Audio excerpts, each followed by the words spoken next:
Hi and welcome to this new lecture. In this lecture you're going to learn how to set up Python in a Mac computer. So if you are a Windows user, you can skip this lecture because you have a Windows computer, and we explained how to set up Python on Windows previously in the previous lectures, and the instructions will also work for Linux computers because a Mac is based on Unix. And so let's begin. The first thing you need to know is that you already have Python on your Mac. So Python comes shipped with Mac by default. And let's go and open Python. I'm going to click here and then type terminal and then open the terminal app. So terminal is equivalent of command line on Windows. And here now let's go ahead and open Python. You can simply call Python, and if you see these three arrows there, that means you were able to start a Python session. So good news. However, if you look here, you'll see this is Python 2.7, so it's a bit outdated, and the current version of Python is Python 3. So it's recommended that you actually install Python 3 on your Mac or Linux instead of using the old version Python 2.7. Because we're going to use a lot of libraries later on in the course, and some libraries may not be compatible for Python 2.7.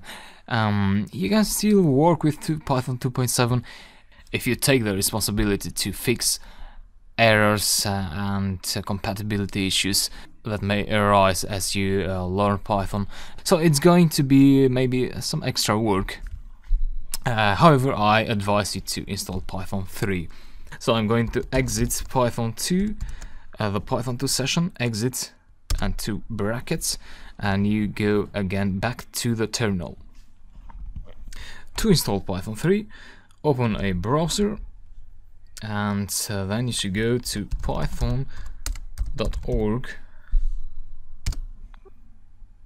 then go to downloads, and then install the latest version of Python, which should be shown here. So Python 3.6 is the current version, and that should download Python. I can see this bar in here.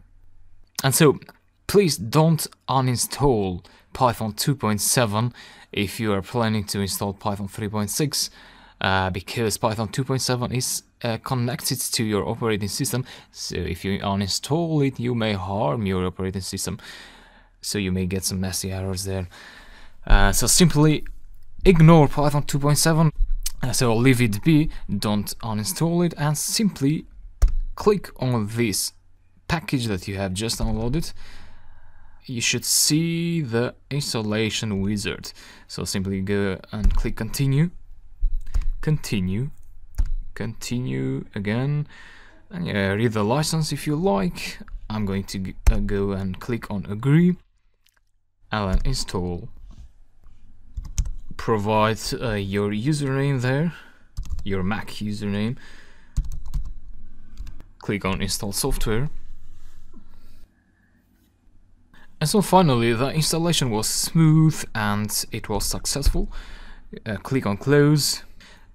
I'm going to move it to trash. So the installation package. And now go ahead and go back to your terminal. So again, if you enter Python, you're going to get Python 2.7. So how do you get Python 3? Well, exit and simply click Python 3, just like that. Execute, and you'll see that this is Python 3.6. And yeah, good luck. So normally this is the command you'll be using on Mac, which means whenever I type Python on Windows, you're going to type Python 3 on Mac or Linux. As easy as that. And so now you have Python installed, and here you can do operations. You know, you get the idea. However, please note that what we're doing here, we're programming interactively. So we're simply writing some lines of code, but these lines will not be saved anywhere if we write them in this interactive session. So what we want to do is we want to write scripts of code, so Python files which we can save. We can save the code and we can execute all the lines at once. And we'll be doing that in the next lecture. So please follow me, and I hope it worked for you, and I'll talk to you in the next lectures.